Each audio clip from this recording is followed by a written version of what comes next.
o convite em nome do Silvio. E o nosso tema proposto é saúde física e espiritismo, porque quase todas as pessoas que começam a estudar, a frequentar uma casa espírita, têm essa dúvida: será que o que eu estou sentindo tem uma influência de um espírito? Será que eu estou realmente doente? E será que para eu ter saúde física é necessário que eu me alimente bem, que eu tenha contato com a natureza, faça caminhadas, corridas, beba muita água?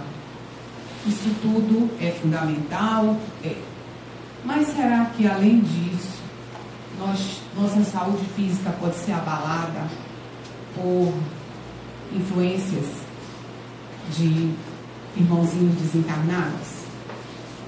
O que será que a imposição de mãos pode fazer por nós quando estamos com a nossa saúde física abalada? Então, é sobre tudo isso que a gente vai conversar, porque de uns anos para cá, exatamente 1998, a Organização Mundial de Saúde ela ampliou o conceito de saúde. Antes era só até aqui, social. Então, era o estado de completo bem-estar físico, mental e social. Mas aí, estudos mostraram o quanto que a espiritualidade, e não o espiritismo, né? O espiritismo é uma forma só de espiritualidade. Quanto que a espiritualidade é importante para a nossa saúde, quanto que nossa alma, o nosso espírito estar bem, também influencia na nossa saúde como um todo. E aí ampliaram para, além de físico, mental, social e espiritual. Então, a gente conclui com isso que a saúde está mais relacionada com qualidade de vida, porque é tudo isso aqui estando em equilíbrio que vai dar a qualidade de vida, e não com a ausência de enfermidade. Então, por exemplo, agora aqui no momento eu não estou com nenhuma dor, não estou com febre, né? Então eu posso dizer que eu estou com saúde.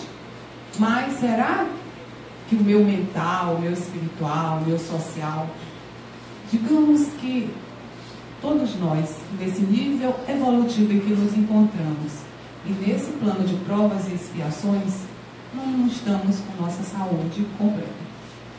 Porque, como, diante das injustiças sociais, das quais muitos de nós somos vítimas, ou pessoas que da nossa convivência, ou não, mas que nós observemos, mesmo que nós estejamos passando por uma fase muito boa em nossa vida, mas quando a gente passa e vê pessoas na rua com fome, isso abala a gente.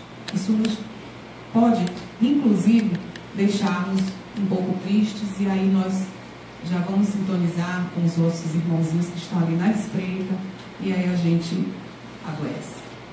Então, essa qualidade de vida, ela é definida como a percepção que nós temos, né, de tudo que a gente passa na vida, a posição, o contexto da cultura, os sistemas de valores nos quais a gente vive, em relação aos nossos objetivos, expectativas, padrões e preocupações. Então, o que a gente vê aqui? Uma qualidade de vida, uma família passeando, amigos se divertindo. E aqui eu quis retratar assim como se a pessoa estivesse num trânsito engarrafado. Né? Então, a pessoa está num trânsito engarrafado, aquele irrita muito, porque nós temos horário, a gente tem que chegar naquele local, tem pessoas nos esperando. E aí o que acontece? A gente bota uma música, se distrai, ri, porque por enquanto a gente ainda não tem um carro que voe, né? A gente está ali, não tem mais jeito. Você está no engarrafamento, o que você vai fazer? Quanto mais você se irritar e se desesperar, você vai adoecer, porque você não tem o que fazer. Então, se o engarrafamento está tão grande que o carro está literalmente parado, você pega o celular, passa uma mensagem, avisa as pessoas que você vai atrasar ou você não vai chegar a tempo, qualquer coisa assim. Agora, se está aquele engarrafamento que está andando, nem toque em celular, porque aí você pode até bater no carro da frente ou atrapalhar quem está atrás, né? Então, não tem jeito. Bota a musiquinha e fica ali relaxando, e isso aqui é ter Procura ter uma qualidade de vida para que você não adoeça. Aqui uma pessoa que passou por quimioterapia, está com lenço na cabeça porque os cabelos caem, e ela está sorrindo. Ela está sorrindo porque ela está dando graças a Deus que ela teve a oportunidade de fazer aquele tratamento que muitos não têm. Então, isso é qualidade de vida, isso é espiritualidade, e isso leva a termos um equilíbrio na nossa saúde como um todo. E aí eu encontrei essa figura, achei muito interessante, sobre qualidade de vida, que tem que ter um equilíbrio para que nós tenhamos uma qualidade de vida boa, uma espiritualidade completa e, portanto, a busca da nossa saúde integral. A gente precisa ter um equilíbrio entre todos esses itens: lazer, família com amigos, ambiente, saúde, trabalho, educação. E não por acaso a espiritualidade está aqui na parte mais alta da qualidade de vida. Porque se você tem espiritualidade, que está aqui diretamente ligada por esse bastão à saúde, você vai ter saúde, e você vai saber lidar com todas as divergências que acontecerem, todas as tribulações que acontecerem nesses outros ambientes da nossa vida. Por exemplo, você pode estar num trabalho que você não gosta. Não gosta nem do trabalho, às vezes você não gosta dos colegas de trabalho, mas você não, por enquanto, você não tem outro trabalho. É aquele que está dando ganha-pão.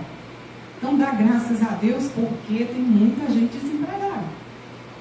E aí você consegue ter uma resiliência, uma adaptação àquele trabalho com aquele ambiente. E a gente vai ver o quanto que você fazer isso vai melhorar o ambiente. Você trazer uma energia positiva, boa para o ambiente de trabalho, família, onde quer que seja. Sua energia estando equilibrada, você estando bem emocionalmente, você pode equilibrar pessoas em torno de você que não estão bem. E aí a gente fala espiritualidade, então vamos definir o que é espiritualidade. Se caracteriza por possuir elementos comuns a todas as grandes religiões, como o amor, o respeito à vida em todas as suas manifestações. E aqui inclui, os animais, as plantas, o livre-arbítrio, a esperança, a fé, a honestidade, a integração, a verdade, a bondade, a beleza, a igualdade, a fraternidade e a liberdade. E a gente vai ver que lá no Livro dos Espíritos fala, cada capítulo fala de tudo isso. O Evangelho segundo o Espiritismo, a mensagem de Jesus em cima de tudo isso, como ele começa dizendo aqui, que a espiritualidade contém o que está nas grandes religiões. Então isso é a espiritualidade. É diferente de religiosidade, porque a espiritualidade coloca questões a respeito do significado da vida. Não é a parte filosófica do Espiritismo? Então, o Espiritismo tem a espiritualidade contínua, e da razão de viver, não limitando-se a alguns tipos de crenças ou práticas. Já a religiosidade é a extensão na qual o indivíduo acredita, segue e pratica uma religião. Mas a gente sabe que nem todo religioso é espiritualizado, e também a gente conhece muitas pessoas que não são de religião nenhuma e que têm uma espiritualidade, porque pratica tudo aquilo da definição da espiritualidade: o respeito, o amor, a atenção, generosidade. E a gente vê, ao contrário, nós espíritas, pessoas que frequentam a casa espírita e, quando estão fora da casa espírita, elas são pessoas completamente diferentes. Não adotam no seu cotidiano nada do que pregam, do que falam ou do que ouvem nas casas espíritas. E tem um relato num livro qualquer, que eu não gravo assim os livros que eu leio, os autores, mas tem uma história de um palestrante, diretor de casa espírita, que fazia todas as obras da casa espírita, ele trabalhava, e ele desencarnou. Na casa espírita que ele frequentava, que ele trabalhava, havia um senhor humilde que chegava antes da palestra começar, sentava-se no final do auditório e ficava ali sentadinho assistindo a palestra. E ele, toda vez que ele dava palestra, ele olhava e dizia assim: nossa, aquele cara vem aqui toda palestra, assiste a palestra e vai embora. Não participa de nada, não trabalha na casa. Quantos anos ele faz isso? Um dia eu vou perguntar para ele, nunca aconteceu. E aí desencarnou ele e o cara. Aí, quando ele desencarna, cheio de culpas, que a gente sabe que não existe um inferno, o inferno somos nós com nossas culpas, com nossas imperfeições, é que criamos esse campo mental. E ele então, naquela confusão, naquele sofrimento, ao desencarnar, ele visualiza uma luz se aproximando dele, vários espíritos de luz, e dentre eles, ele identifica aquele cara. E ele então é orientado, ele faz muita oração, porque ele está com mal-estar, ele está se sentindo muito mal, está muito ruim. E aí vem o mentor e explica para ele que aquele senhor, diferente dele, ia às palestras e introspectava tudo que ele aprendia, e que quando ele chegava em casa, ele tinha uma mulher paralítica que ele cuidava, ele tinha um filho drogado que ele cuidava, e tinha uns netos que a filha paria, deixava lá para ele cuidar. Ele era um homem humilde, trabalhava muito para esse sustento, mas ele não se reclamava, porque ele tinha conhecido a doutrina. E ele sabia que aquilo ali era um sofrimento passageiro e que ele tinha aquela missão. E ele não se reclamava, ele cumpriu a missão dele toda direitinho. Já o palestrante, trabalhador da casa espírita, era chefe de um setor, de uma empresa, que humilhava e não respeitava as pessoas, nem a esposa ele respeitava, ele tinha amantes. Então, acontece isso. Um religioso que não é espiritualizado. Mas tem os religiosos, como o cara lá, né, que ficava lá atrás e que se espiritualizou. E aí a gente conhece também, como eu já disse, pessoas que nem frequentam religião nenhuma e que dão assim um exemplo ímpar de espiritualidade. Por conta disso, da espiritualidade ser algo tão importante para o equilíbrio da nossa saúde, esse estudioso aqui, Harold Koenig, da Universidade de Duke, nos Estados Unidos, ele publicou muitos trabalhos sobre religiosidade, espiritualidade, o que faz na nossa saúde. E ele diz então que atualmente 2/3 das faculdades de medicina dos Estados Unidos, inclusive essas instituições mais reconhecidas, Harvard, Stanford, Johns Hopkins, Duke, Clínica Mayo e muitas outras, já oferecem cursos obrigatórios ou eletivos sobre religião, espiritualidade e medicina, nas faculdades de medicina. Porque se o médico tem que tratar a saúde, ele tem que conhecer esse âmbito da espiritualidade. E essa é uma tendência mundial. No Brasil já tem várias faculdades que têm disciplina de espiritualidade. A UFMA já tem uma disciplina, é opcional, eles estão tentando colocar como obrigatória. A Universidade de Selma, nós temos uma aula para o período, 6º período, no módulo de saúde mental. Nós estamos já instituindo essa disciplina de espiritualidade também. Então, conclusão de vários trabalhos, que eu vou mostrar aqui rapidamente alguns. Isso é tanta pesquisa que já existe, graças a Deus, a consciência dos pesquisadores e do meio médico já é tão grande sobre isso, que se você for nessa plataforma, que é a maior plataforma médica gratuita, e colocar lá religiosidade ou espiritualidade, vão aparecer mais de 30 mil artigos. Se vocês forem no Google colocar saúde e espiritualidade, quando eu fiz essa palestra, tinha 3.600.000 referências, hoje já deve ter bem mais. Então, tem muitos trabalhos. E aí eu trouxe alguns aqui, só para a gente ver o quanto que é importante nós nos espiritualizarmos para poder atingir a nossa saúde completa. Então, esse estudo dele mostrou que mais de 850 estudos examinaram a relação entre envolvimento espiritualistas e vários aspectos da saúde mental, aquele falando da saúde mental, pessoas que têm doenças psiquiátricas, sendo que a maioria encontrou que pessoas vivenciam melhor saúde mental e se adaptam com mais sucesso ao estresse se são religiosas. A gente sabe que hoje o estresse, a ansiedade, a depressão são as doenças do século.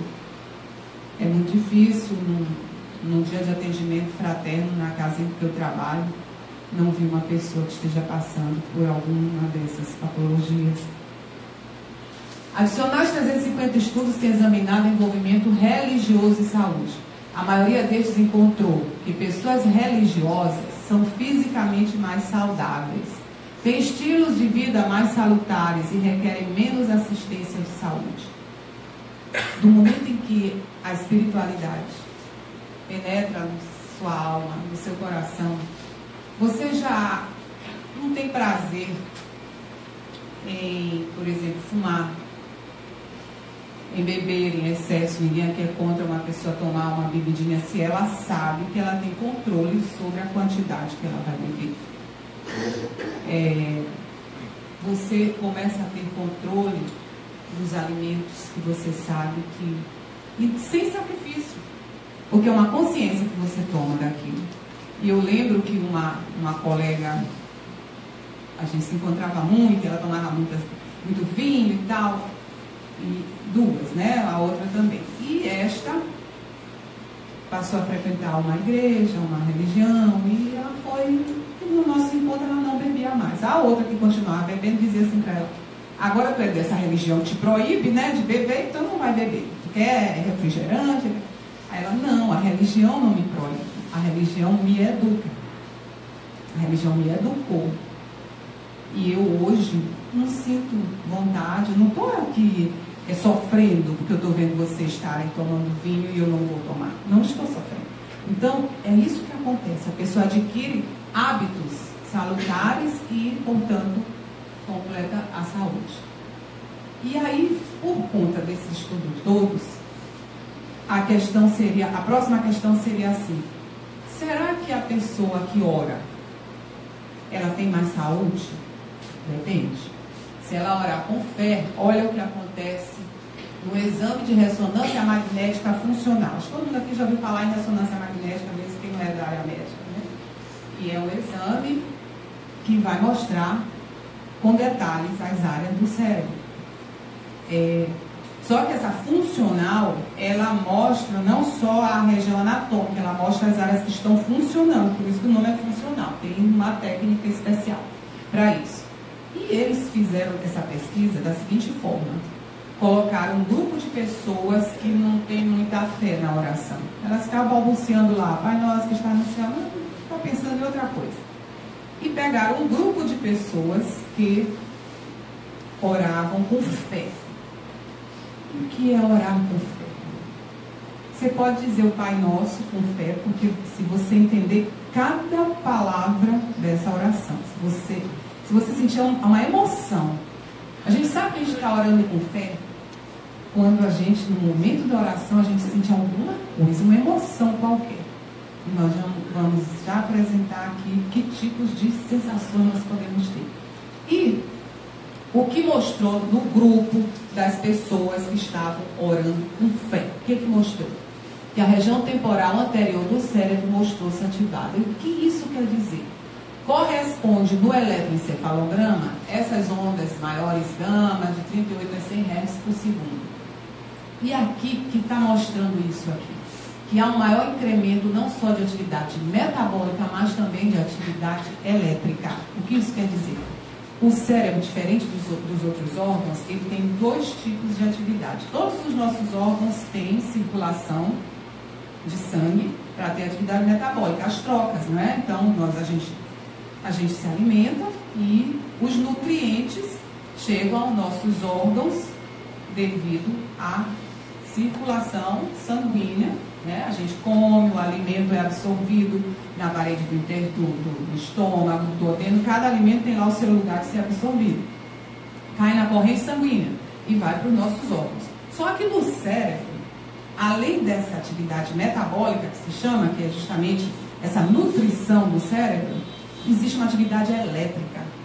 Porque é no cérebro que vem os nossos impulsos nervosos, é o cérebro que responde a minha vontade de mexer meu braço ou de caminhar. Então, para que haja, é o cérebro que responde à dor, né? Então, para que haja essa resposta, essa atividade cerebral, é que existe essa atividade elétrica no cérebro, que é o traçado do eletroencefalograma, mostra isso.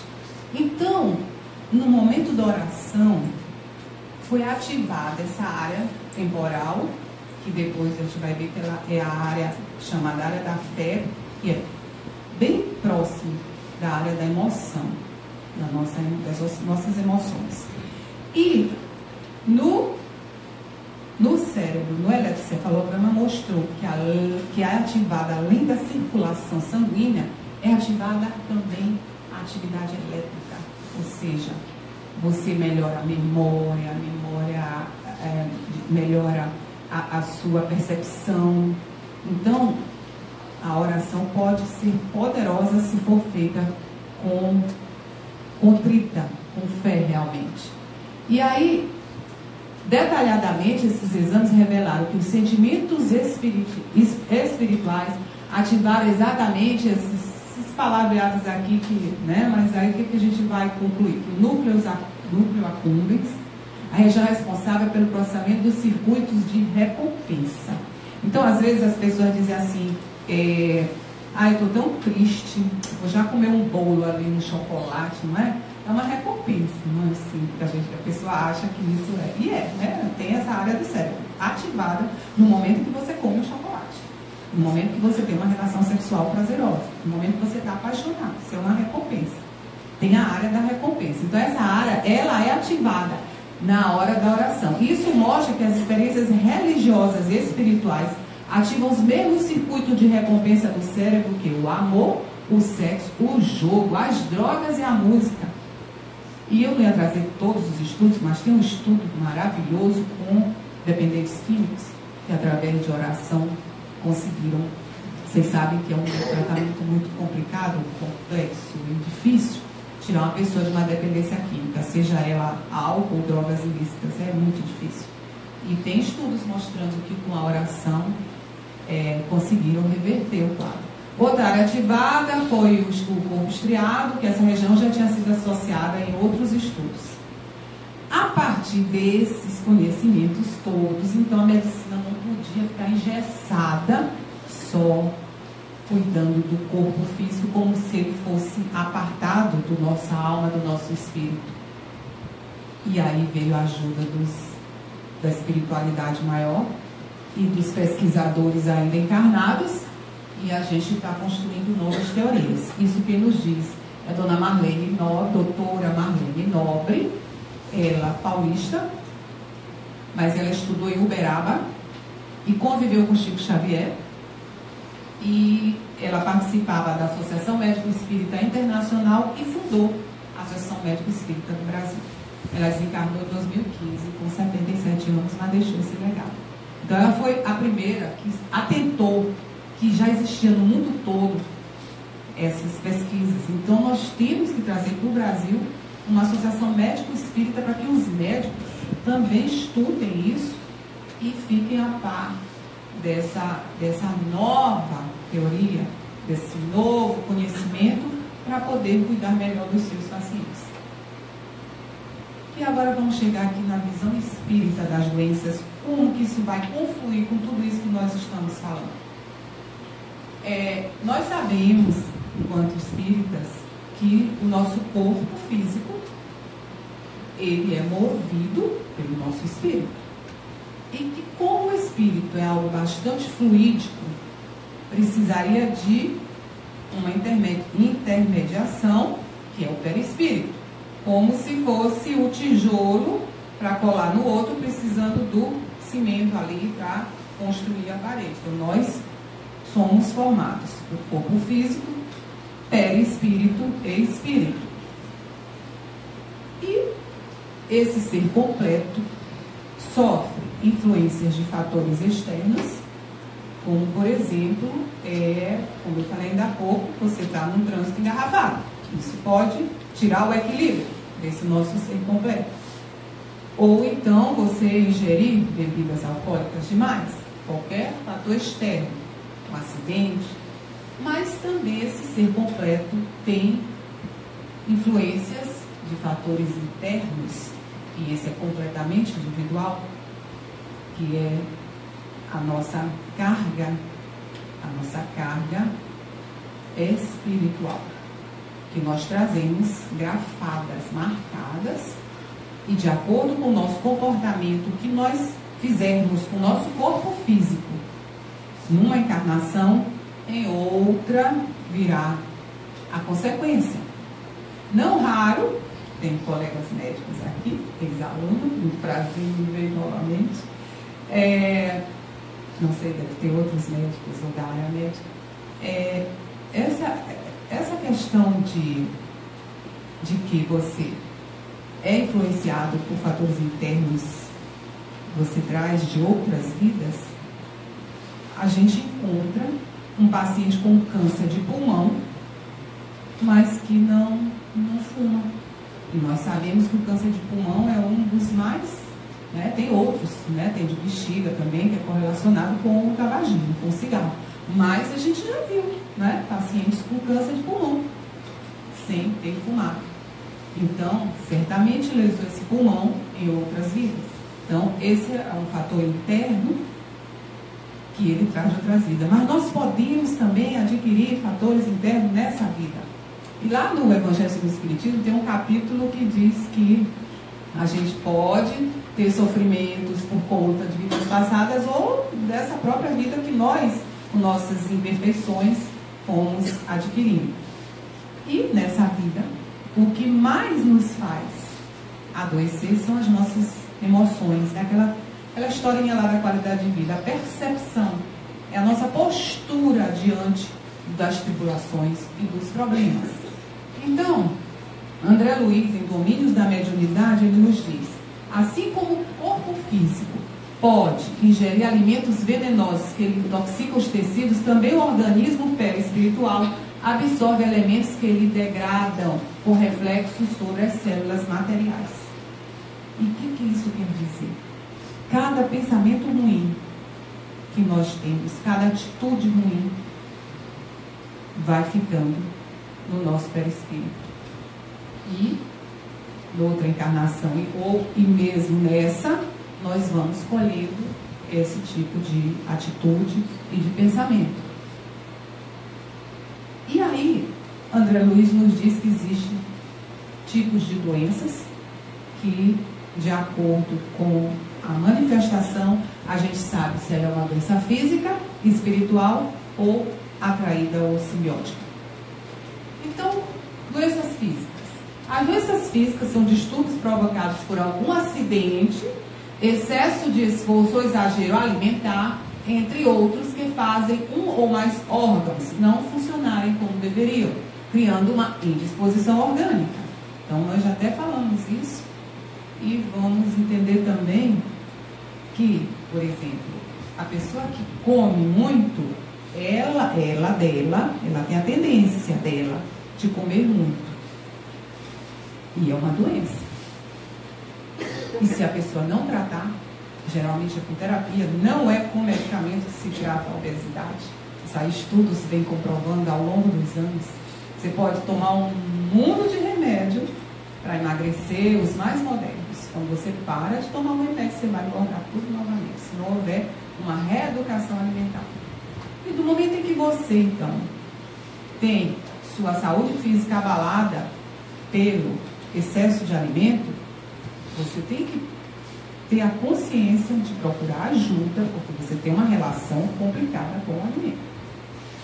Porém, essa doença, ela fica no âmbito físico, digamos assim, por você mesmo, por um tempo, mas logo, logo você vai sintonizar com os irmãozinhos desencarnados que gostam de comer. E assim com a bebida. Eu não sei se alguma palestra, alguma vez, vocês já viram uns vídeos há muito tempo, passavam nos centros espíritas, de um rapaz que estava em casa com a esposa, e aí vem o espírito e começa, bebe, bebe, aí ele vai na geladeira, bebe uma cerveja, e aí ele bebe, bebe mais, e não tem mais em casa, ele quer ir para a rua, e a esposa, não vai, fica aqui hoje, não. Ele vai, e lá no barzinho ele começa a beber com os amigos, e ela entra em oração, e a mãe dele, que já desencarnou, vai até o bar e começa a intuir para ele ir para casa. E fica um monte de espíritos ruins lá, mas não pode, porque como a mãe dele tem luz, ela espanta os espíritos ruins, os espíritos sofredores que estão querendo beber com ele.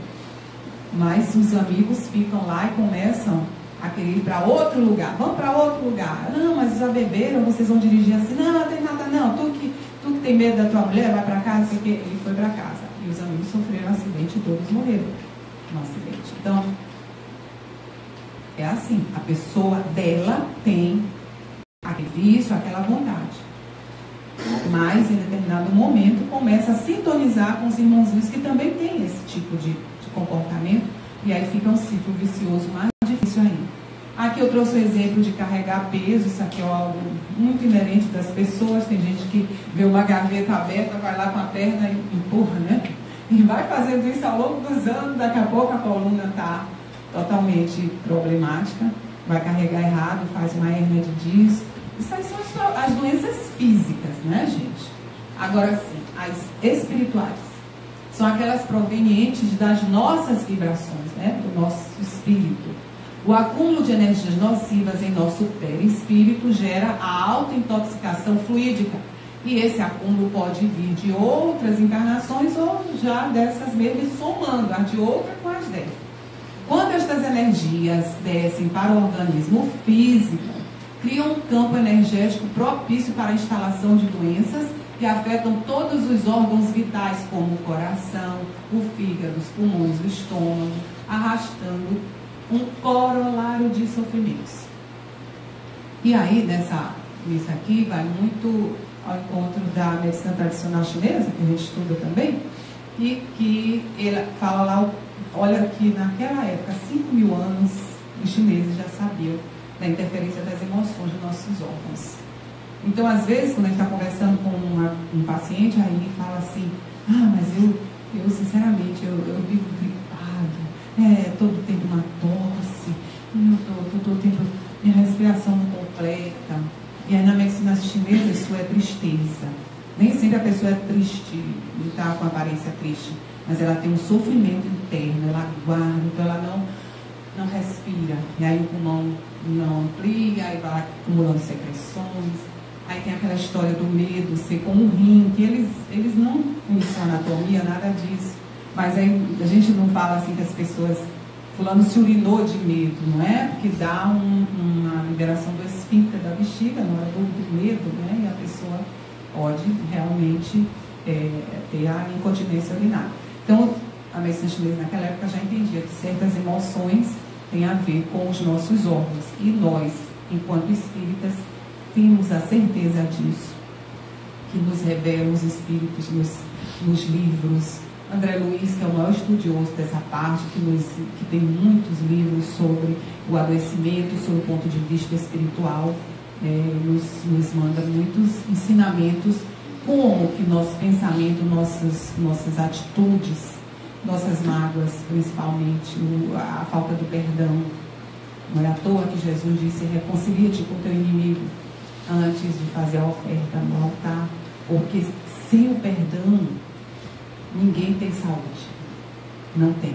Se a pessoa tem uma mágoa, e aí Jorge Leão, que é um professor acho que ele já deu palestra aqui, ele é palestrante, professor de filosofia, ele diz que mágoa é má água, né? Então é uma água ruim. Nosso organismo é mais composto de água do que de outras coisas, né? De outras substâncias. E a gente fica com aquela angústia, dá uma estagnação.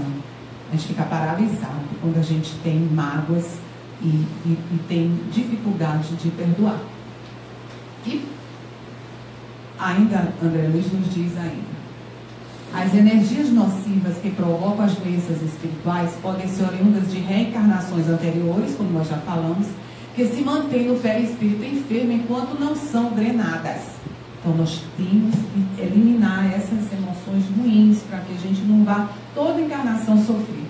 Em cada reencarnação, já ao nascer ou até mesmo na vida intrauterina, podemos trazer os efeitos das energias nocivas presentes em nosso perispírito, que se agravam à medida que acumulamos mais energia negativa na reencarnação atual. Enquanto persistirem as energias nocivas no perispírito, a cura não se completará. Essa questão intrauterina, alguns autores, nem todos, não existe um consenso espírita, de que, por exemplo, algumas mães têm aqueles vômitos, né, que chama hiperêmese gravídica, né, na gravidez. É como se fosse aquele espírito que está encarnando, ele tenha uma contenda com a mãe, né, de outras encarnações, e está vindo ali justamente para terem a reconciliação. Mas como ainda tem um resíduo daquela mágoa, daquela contenda, isso não é uma coisa certa, gente. Se alguém aqui teve hiperêmese gravídica, não vai achar que seu filho teve isso não é, porque, inclusive, essa questão de que você tem um karma, que você tem uma pessoa difícil na sua família, porque você tem que aturar, porque você foi mal para ela em outra vida, isso não é uma regra. Isso é uma das suposições. Porque, na verdade, ninguém tem que sair procurando por que meu pai não se dá bem comigo, por que meu irmão não me trata bem. Não procure saber por quê. Procure resolver. Porque se você tem um problema com alguém, uma dificuldade com um amigo, procure se dar bem com essa pessoa. Porque ou realmente você já teve um problema e está perto dessa pessoa porque você tem que se reconciliar com ela, ou porque você está criando agora, nessa encarnação, uma animosidade que pode se perpetuar e prejudicar a sua saúde em todas as outras próximas encarnações. Certo? E por último, as atraídas ou simbióticas são aquelas que chegam por meio de uma sintonia com fluidos negativos. É aquilo que eu falei. Começa no físico, você começa no físico, aquela comilança, você gosta de comer e come. Mas aí você sintoniza. Você gosta de beber, bebe, fumar, mas aí você sintoniza com os que também gostam, que estão desencarnados, e fica aquele ciclo vicioso. O que uma criatura colérica, vibrando sempre maldades e pestilências, pode atrair, senão as mesmas coisas? Uma pessoa que vive se reclamando. Como é que pode? Esses dias, acho que talvez as pessoas aqui já receberam um vídeo de uma psicóloga falando que nós não sabemos ser gratos, que a gratidão é algo muito saudável, que a melhor coisa que podemos sentir na nossa vida é gratidão. E ela dizia, aí você pensa que gratidão é você chegar na igreja, ela dá o exemplo lá de uma igreja, né? E você se ajoelha, oh meu Deus, muito obrigada, porque meu filho passou no vestibular, né? Está na hora disso aqui agora, esse momento de Enem, etc. Ah, e tal, muito obrigada por isso e aquilo. Ou então você chega para uma pessoa e diz, oh, eu tenho gratidão porque você me ajudou, porque você fez isso por mim. Ela diz, não. A primeira, você não é gratidão, é reconhecimento. Você está reconhecendo que Deus está sendo bom com você. A segunda, que você agradece a uma pessoa, isso é educação, né? Só isso. Agora, gratidão é você não reclamar. Porque reclamar quer dizer clamar de novo. Então você já pediu a Deus, você já entregou aquele problema, então você não vai ficar todo dia dizendo, oh meu Deus, por que isso acontece comigo? Oh meu Deus. Isso é falta de gratidão. E a gratidão é você justamente dar graças. É incrível que eu vou falar, mas você que tem que dar graças aos problemas, às tribulações, porque são elas que vão fazer o seu espírito crescer, se desenvolver no caminho da luz, que é esse que nós todos estamos procurando. Então, essa atração, né, que é você estar raivoso e então você chama, você atrai os espíritos que estão nessa mesma sintonia. gera uma simbiose energética. Você fica ali ligado com aquele espírito que pela via fluídica causa a percepção da doença que está afetando o organismo do espírito que está imantado energeticamente na pessoa, provocando a sensação de que a doença está nela, pois passa a sentir todos os sintomas que o espírito sente. Aí a pessoa vai ao médico e este nada encontra. É muito comum. Por isso que a doutora Marlene Nobre quis trazer a Associação Médico Espírita para que nós possamos estudar, através dessas pesquisas todas, o quanto que a espiritualidade pode ajudar a curar as pessoas. Então, essa questão de que você sente as coisas é que você, com seu pensamento colérico, seu pensamento negativo, de reclamar, de tristeza, negativismo, você atrai aqueles espíritos desencarnados que estão com sofrimento de dores, porque o espírito sofredor, ele tem dor física. E aí, a partir do momento em que ele está em simbiose com a gente, o que ele nos causa? Aquelas dores que ele tem. Aí você tem uma dor aqui no estômago o tempo todo, faz 1000 endoscopias, aí dá o quê? Gastrite anatematosa, tal, aquela coisa simples que não era para dar essa dor toda. Uma gastrite leve, moderada, que não era para dar essa dor. Aí você toma omeprazol, zolzol, aí você faz... Aí deu a bactéria, tem que tomar antibiótico para a bactéria, toma, daqui a pouco tá de novo, entendeu? Não cura. E eu não estou dizendo aqui que é errado tomar medicamento.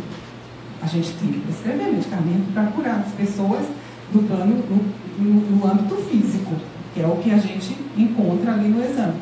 Tem uma gastrite, então vamos curar, mas não cura se a pessoa não tiver uma mudança de percepção da vida, dos problemas, uma mudança de atitude, principalmente mental.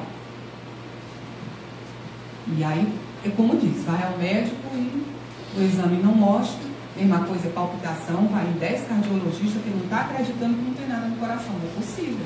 Meu coração está palpitando, eu estou sentindo, mas é só ansiedade, não é? Só ansiedade que está causando aquilo, e aí você sintoniza com os irmãozinhos desencarnados que estão ansiosos também, você começa a sentir tudo aquilo. Claro que na medicina é muito bem explicado o mecanismo pelo qual uma ansiedade, uma depressão dá os sintomas físicos. Mas, por que que algumas pessoas têm e outras não? Por que que algumas pessoas passam aquele mesmo sofrimento e não apresentam aqueles sintomas? Porque aquela pessoa que passa pelo sofrimento e sabe passar pelo sofrimento, ela não adoece.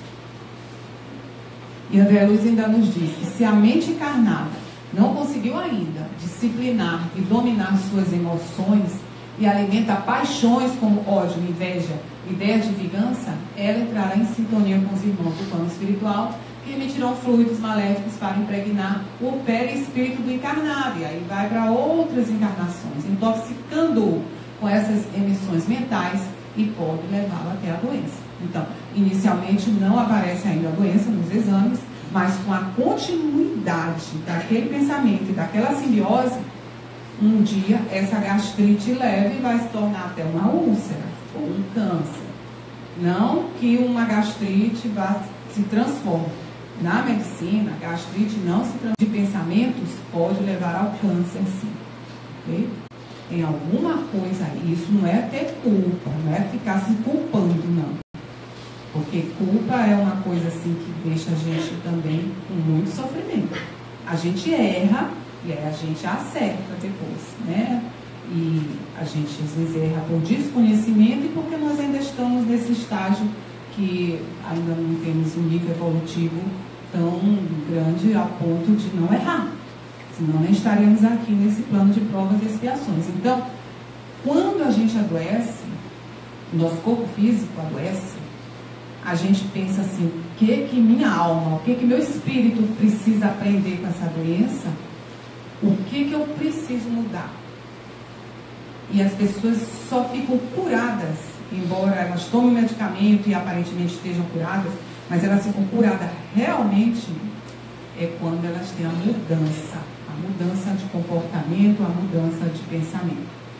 E o que a Casa Espírita pode fazer, já que nós estamos falando aqui de conduta que é pregada nas casas espíritas, essa conduta? A gente vai a uma casa espírita, está com problema, faz o atendimento fraterno Aí ele manda a gente entrar em tratamento para tomar o passe, trazer água fluidificada. Em algumas casas e em determinados casos há a mediúnica para fazer a desobsessão, já que já está naquela fase que o espírito sofredor está em simbiose e tomando conta da vida da pessoa. As palestras são muito educadoras, não é? O estudo é fundamental. Não adianta você só vir à casa espírita se você não lê os livros, principalmente o Pentateuco, né, de Kardec, todas as obras. Se você não lê, você não vai entender. Você vai ficar ouvindo, é interessante isso e tal. Aí entra por aqui, sabe por aqui. Se você não estudar, não entender mesmo profundamente como tudo acontece, a cura não virá. E a prática do bem que nos livra de tanta coisa, né? E tem no Evangelho também, que quando você pratica o bem, você está apagando muitas das suas dívidas. Só que muitas, não são todas. Tem sempre aquelas que nós temos que pagar. E aí você se culpa às vezes por não ter feito algo que deveria ter feito. Como eu já disse, culpa é uma coisa muito ruim, que adoece as pessoas, mas você só tem que fazer uma reflexão do que é que você tem que mudar. E essa reflexão é o que a gente chama de autoconhecimento. Nós todos sabemos quais são as nossas imperfeições. Uns têm mais orgulho, nós todos temos orgulho e vaidade de uma certa forma, mas uns são muito mais orgulhosos e vaidosos, outros são impacientes e irritados. Então, faça essa reflexão e pense o que é que eu preciso mudar para ter a minha cura completa, a minha tal reforma íntima, como é que isso vai acontecer? E como eu falei, tudo isso aqui ajuda, mas tem que ter a sua força de vontade para realizar. E a gente falou tanto de prece, falou de estudos científicos que comprovam a eficácia da prece na nossa saúde, na melhora da nossa saúde. E aqui no Evangelho de Jesus tem muitas outras passagens, mas eu trouxe assim as que mais me tocam, que em Mateus tem: pedir e dar-se-vos-á, buscai e encontrareis, bater e abre-se-vos-á. Isso aqui é tema de palestras, né? Porque a gente tem que saber como pedir, como buscar e como bater a porta. E a senha, qual é a senha? É o amor. Esse amor incondicional que nós deveríamos ter por todas as pessoas, que é muito fácil você amar um filho querido, um familiar, uma pessoa que é um amigo, né? É muito fácil. Mas aquela pessoa difícil, aquela pessoa que me irrita, aquela pessoa que me prejudica, é muito complicado. E tudo quando pedir, está em João, e tudo quando pedir, diz em meu nome eu farei, para que o Pai seja glorificado no Filho. Então Jesus foi um mau exemplo de amor, de doação, de caridade verdadeira. Jesus não morreu para nos salvar, no sentido de que o sangue de Jesus tem poder, que derramou sangue para nos salvar. Não. Ele morreu para nos dar o exemplo de fé. E vocês sabem, né, que no último instante ele pediu o quê? Pai, perdoa, porque eles não sabem o que fazem. O perdão. E em Mateus tem: vinde a mim todos os que estáis cansados e oprimidos, eu vos aliviarei. Essa assim, para mim, é a principal. Tomai sobre vós o meu jugo e aprendei de mim, que sou manso e humilde de coração, e encontrarei descanso para as vossas almas, porque o meu jugo é suave e o meu fardo é leve. Que consolo! Por isso que o Espiritismo é chamado de consolador. A gente sabe que a gente não está só, que Jesus está conosco em todos os instantes, porque o jugo dele é suave. O jugo é um instrumento de madeira que está na frente da carroça quando tem 2 cavalos ou 2 bois, para que um não vá para um lado e outro para o outro, né? O jugo é que deixa eles num caminho só. Então, qual é o jugo? É a lei, é o Evangelho. Se a gente seguir esse jugo, se a gente tiver dúvida em qualquer atitude que a gente vai tomar, e a gente vai lá no Evangelho ver o que Jesus faria nesse momento, esse é o jugo. Então ele não é suave? É suave, porque lá só tem coisa boa, Jesus só fez coisa boa. E o fardo é leve, porque o fardo que ele manda a gente caminhar o tempo todo é o amor. E tem algo mais leve do que amar? Quando a gente consegue tirar aquela animosidade que a gente tem com uma pessoa, e que a gente passa a amar aquela pessoa, querer o bem dela, isso traz assim uma saúde geral e uma felicidade indescritível. E quando Jesus diz amai os vossos inimigos, lá no Evangelho explica perfeitamente. Uma pessoa que te faz mal o tempo todo, você não vai querer trazê-la para sua casa e ficar perto dela de forma alguma. Mas você já vai desejar o bem para ela. Não desejar o mal já é um passo. E se você conseguir desejar o bem e ficar feliz quando sabe que essa pessoa teve um triunfo, uma coisa boa, isso, nesse momento você diz, eu agora já sei amar. E do momento que a gente sabe amar, a gente tem a certeza que a gente está na estrada certa, né? Porque Deus tem estrada onde o mundo não tem caminhos. Muito obrigada.